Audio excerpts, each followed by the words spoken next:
Good morning, my name is Nancy, and I am here with another needle felting tutorial.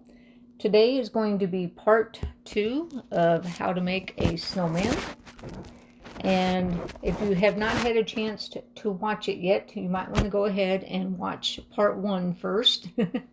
I was showing the basics of how to make a snowman body, and I also was demonstrating the arms in the first video. Here it's got 3 fingers, or you can make it with 5. So please go back and watch part 1 if you've not watched it yet.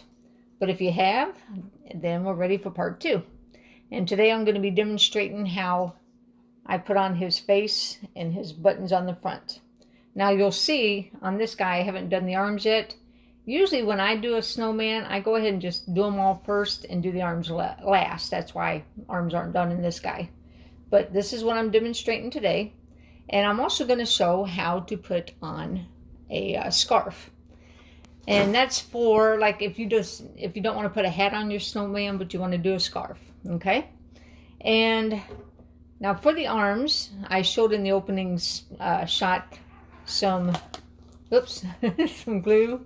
I used just good old Elmer's.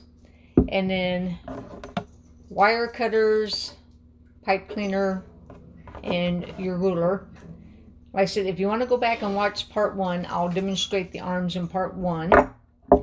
And for part 2, you're going to want your felting pad. And this one I've had a long time. As you can tell, I've got a pretty good dent in it. I love this thing. It's so comfortable. Going to need your single needle. Now, if you want to apply some wool to your snowman, if you don't want to stay with just the poly-fil look, like if you want to go ahead and cover it with wool, you can. And in that case, I would recommend a 3-needle tool. Just makes it so much faster and easier. Now, if you don't have yourself a 3-needle tool, you can just make your own.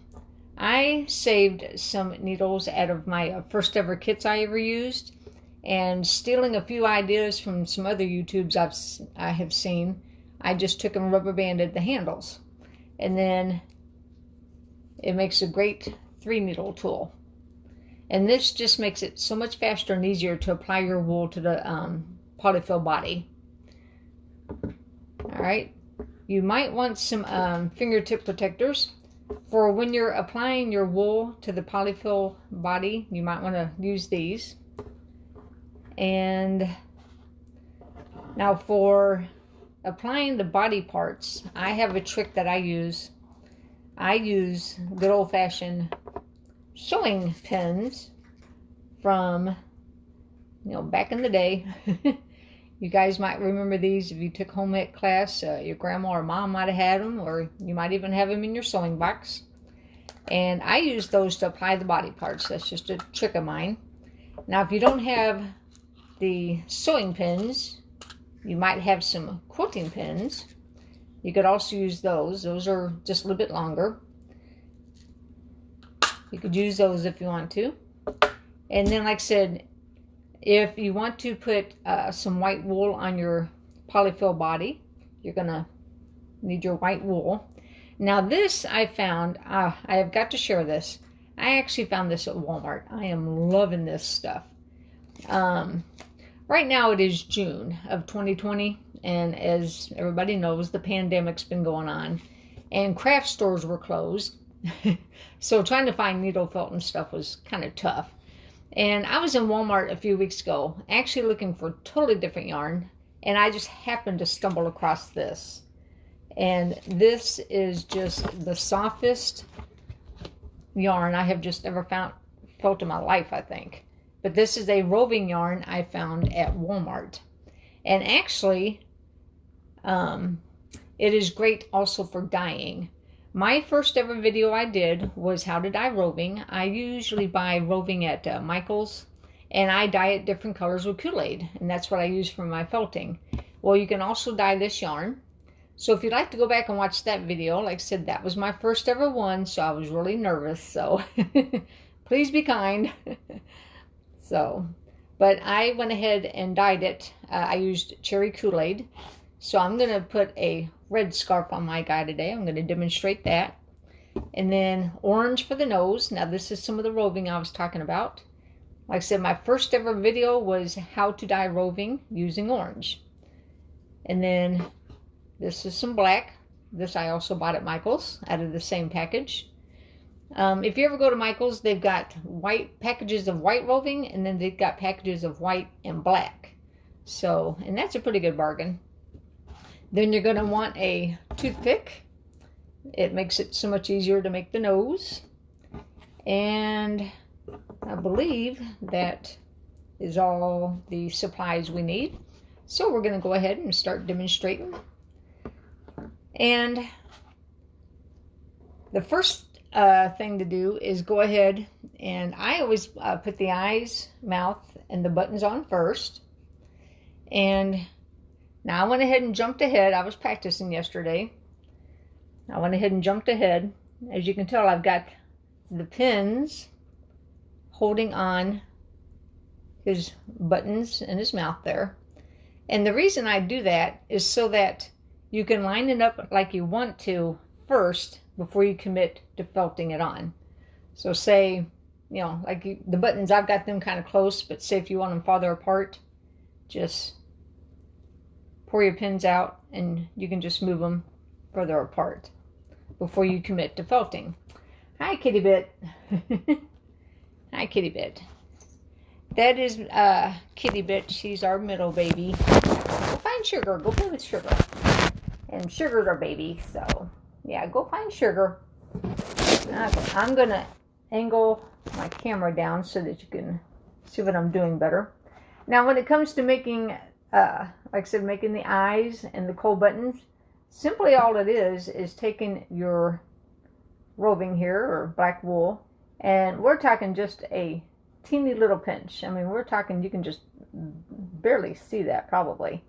And all you're going to do is just roll it between your fingers and your thumb and just make a pebble. It's basically what you're doing. You know, just a small little teeny ball. And you're just making a pebble. And then what I do is go ahead and taking one of my pins is go ahead, look on there and see where you want to put it. And then just hold it on there and put your pin in. And like I said, if you know, just go ahead and just stick it on there, and then later if you don't like where it's at, you can always move it. All right. Okay, now it looks like I made the eye kind of big compared to the mouth, but I'll show you a little trick of how to excuse me, how you can make that a little bit smaller. Then go ahead and just take another little pinch, and we're talking just a smidgen, I mean just hardly any at all. Roll it between your fingers. Make your little ball.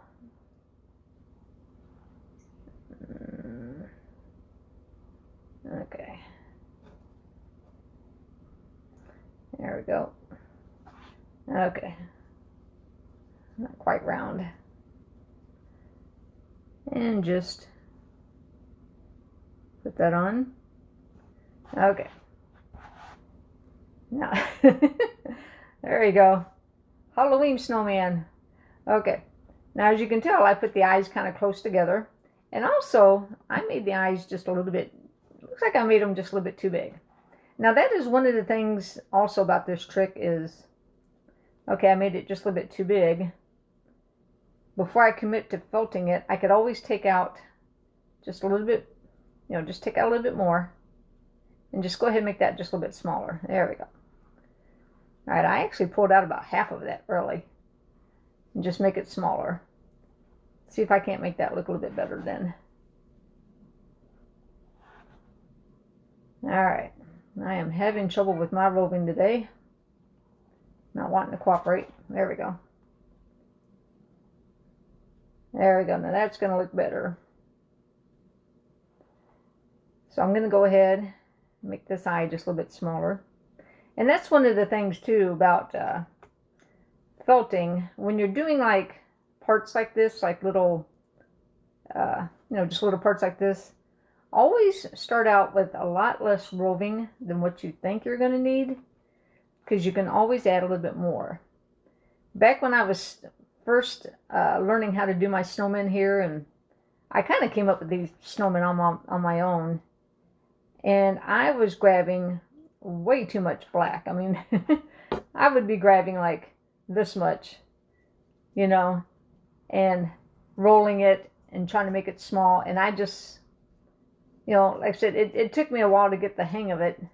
And then finally I figured out the concept of, hey, I'm just grabbing way too much. So always start out with a little bit less than what you think you're really, really going to need. And then you can always add more. Now, there we go. Now my eyes look a little bit better. And like I said, you can always, you know, always move them. Like I got these a little bit too close together. I'm just pulling out the pin. You know, and you can always move them and situate them. Now what you might want to do before you go ahead and felt this down, and that's basically all you're doing, is getting them set like you want. And then, oh, lost one of my buttons. And then basically all you're going to do is take your needle and just start felting down. Okay. And having your pins in there are not going to hurt anything, because as you're felting down, you are going like down beside those pins, so that's not going to hurt. And now what you can do too is, I hope you can see this, in order to make this rounder, you can pull the fuzz in and you can actually make those rounder. So that's all you're going to do, is just, all you're doing is just felting down. Now this will take a few minutes. This isn't something you can do like in 1 minute and you're done. So just take your time, felt them down. And like I said, take your needle and you can pull in the edges and pull in the fuzz. Like right here, you can see that guy's kind of fuzzy. All I'm doing is taking the needle and pulling in the fuzz from the edge, and then you can tack it down and make it rounder. Okay, so let's go ahead and show the nose. And for that, you're going to want your toothpick, and then just a little bit of orange. And we're talking just like a little bit, because that's another thing too, that my first couple of snowmen that I made, I was grabbing like big old chunks and trying to make a nose out of a big old chunk, and it was like they were coming out just about the size of the toothpick. I mean, you know, it's all a matter of learning. It's all a matter of making mistakes. You know, once you do something a couple times, get the hang of it. And like I said, always start out with less than what you think you're really going to need. And then what I'm doing is just wrapping it around the toothpick. Now, pull on it kind of tight, because the tighter you pull, then the less you actually have to felt it later. So always try to pull it as tight as you can. Now what I'm doing here is I'm turning my toothpick and I'm pinching the roving there, and that's called dry felting, and that will actually kind of help it hold. You're just dry felting it in between your fingers, and see, I've already got like a good hold going. Now that's going to be a little bit too skinny, so I'm going to add just a little bit more, and we're talking just a pinch. Like I said, just go a little bit at a time.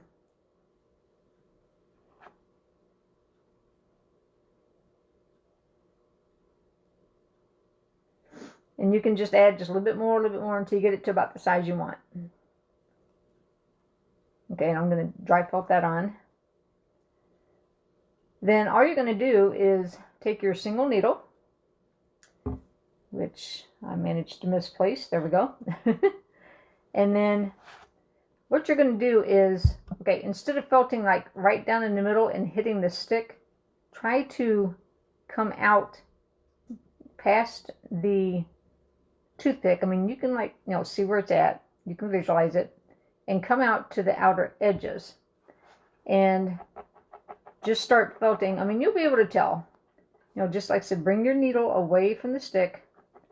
You're going to start felting your outer edges here. And then another way to felt too is come at it sideways.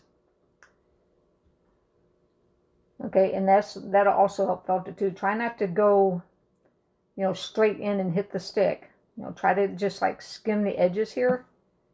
I hope you can see that. My needle is just skimming the edges. And that's basically all you're doing is just, you know, felt it, you know, keep rotating, you know, keep turning it to you, and just keep felting and felting. I'm sorry, bear with me a minute. I'm finding little cat hairs here. Gee, I wonder which one that was. Oh, it couldn't have been kitty bit or anything. And all you're doing is just felting and felting. Then once you get a good hold on it, okay, I was practicing on this one yesterday. Now when you take this off, don't pull it off, because when you do, you're going to string it all out and you're going to ruin your nose. So what you're going to do is at the base of it, okay, now this is the fuzzy end. Go ahead and just push it off. Just pull your toothpick out real slow. Now, you'll notice at the end of it, there's going to be a hole there from your toothpick. And all you have to do is just take your needle and just pull in and tuck in the ends of the wool into the hole. Okay, now what you want to do is leave the other end fuzzy, because that just makes it easier to attach to your snowman. And what I do is kind of go ahead and just, you know, pull it apart a little bit. Okay, now what you can do is you could take, now at this point you might want your quilting needles because it's longer. I mean, you can use shorter ones to hold it on, but your long one is a little bit better for holding on the nose. And you can place the nose and take your quilting pin down through the middle, and that'll help hold it on. Okay, now as you can tell, I made a big nose there. I did get kind of a little carried away. His nose is kind of big. But just for demonstration purposes, I'm going to go ahead and, there we go. And see, all I did was just, I had the nose a little bit crooked. All I did was pull out the pin, move it, and put it back down.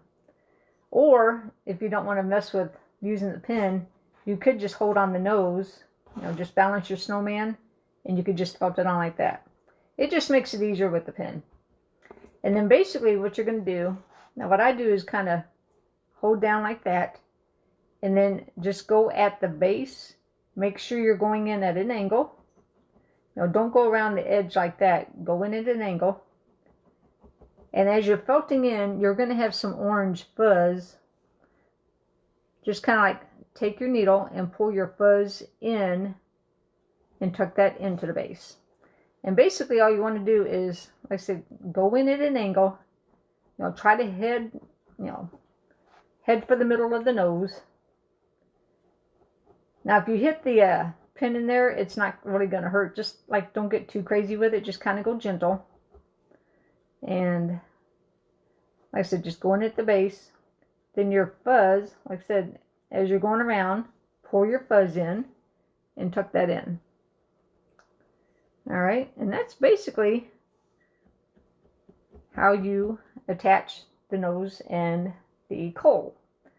Alright, it's just a matter, like I said, just make your parts, pin them down, and then just felt them in. And just, you know, felt.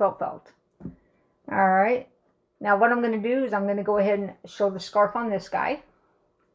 And basically, now, when I dyed my yarn here, I had put some knots in the end of the yarn.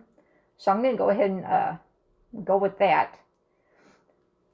Now what I do is, okay, say I had knotted this and I have some yarn I'm using. I go ahead and just put a knot in the end. And then that way I've got like some cute little fringe.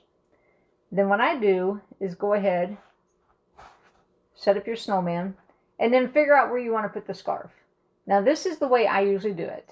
I usually put it on the front. I usually put it on the front. Okay, wrap around the neck. Okay, watch the arm there. Wrap around the neck. And then I come back. Now I have a tendency to make my scarves a little bit long. You may not want yours that long. You might want to go shorter. You could also go for this kind of a look. If you want to do that, you could go for that kind of a look. All I did was wrap around the neck. So you just pick the look that you want. All right. And then what I do, like I said, I usually just do this kind of a look. Now what I do is I'm going to kind of eyeball where my end's going to be. Okay, and I always make it a little bit longer than what I think. Now right about there is going to be my end. So what I want to do is, you want to separate your hands. Like I can't pull that apart right there. I mean, I can't do it. So separate your hands and just pull gently. All right.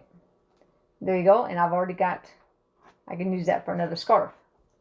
Then what I do is go ahead, just give a little twist here, get down to the end, and I go ahead and knot that, just like the other end.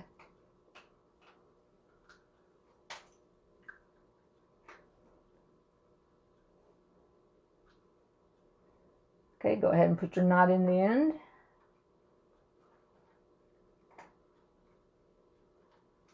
There you go. And then you got some fringe. And you could always trim those up, to match. You could always trim them up to match if you want. Like that fringe is a little bit longer than that one. So if I had my scissors on me, I would just go ahead and trim that. All right, and then take your snowman. And like I said, I always kind of start in the front. Now at this point, you're going to want your pins. This is just something I do. Okay. Now as I'm wrapping, what I'm doing is I'm twisting my scarf just a little bit. There we go. And then first, I'm going to figure out, okay, I'm one of those people, I like to have it a little bit more even, so what you can do is just figure out how to even it out.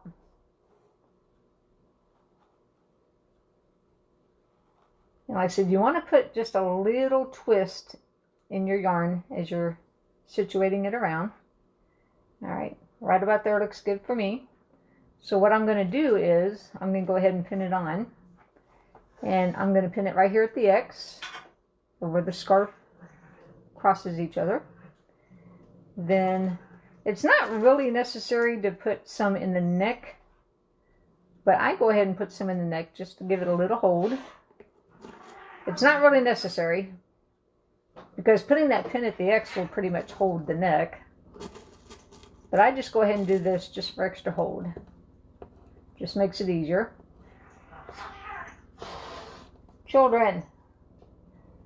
Looks like Kitty Bit and Sugar found each other. They're over there fighting now. Which for them is play. So, if you hear some cat growling in the background, it's fine. They're just playing. Okay. Then, I go ahead and just give it a little twist. Situate, the back where I want it. And then I go ahead and just pin that down. Whoops. Go ahead and just pin that down right about where I want it. Just a couple pins will work. And then on your front, I should give it just a little twist. Now the more you twist, it's going to make your scarf like skinnier, so there you go. And then I'm just going to pin it down there. And that's basically all you're doing. There you go. And then once you get done pinning, you can look at it. Now, right here, now I'm one of those symmetrical people, it's just me. Okay, I noticed my front is a little bit longer than my back. Now, this is just me. I'm one of those symmetrical people. What I'll do is go ahead and pull out my pins. And I will take and bring that up, shorten that a little bit right there.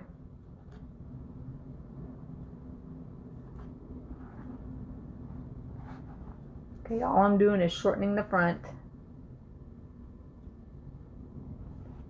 Alright, pulling out the pin at the X, and then I'm just pulling up. There we go.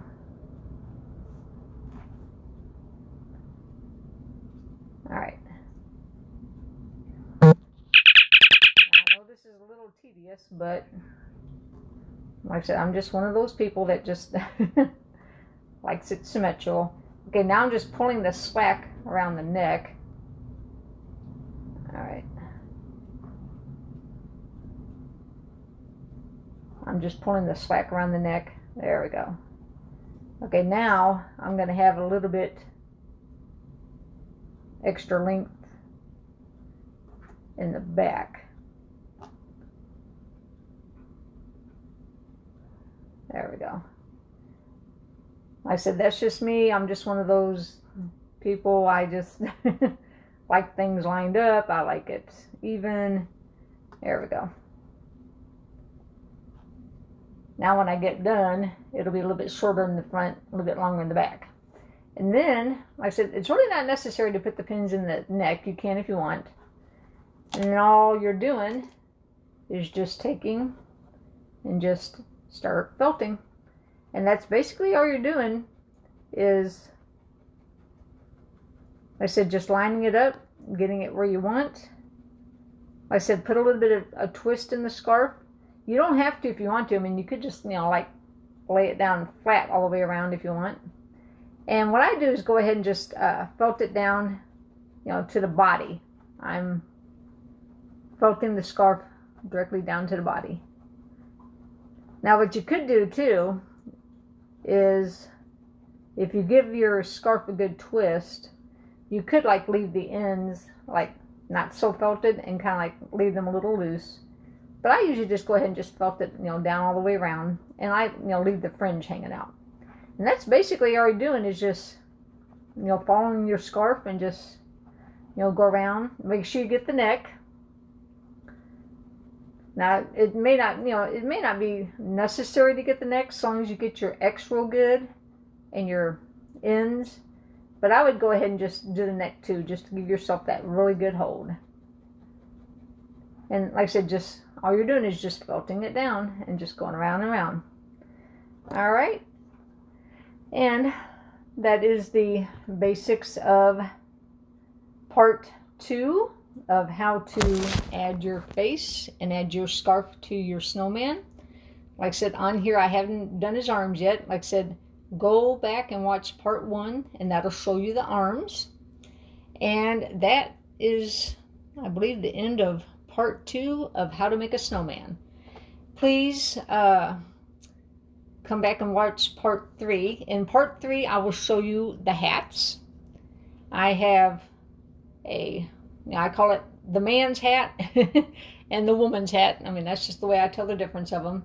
I usually do these for my guy snowmen, and then for my girls I usually do these kind of hats, although guys can wear these hats too.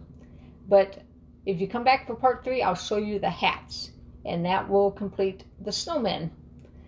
And I greatly appreciate you tuning into part 2 here. I hope you found it educational and I was able to teach you something. And I hope you enjoyed making the snowmen. And I'll be looking for you in part 3. Thank you.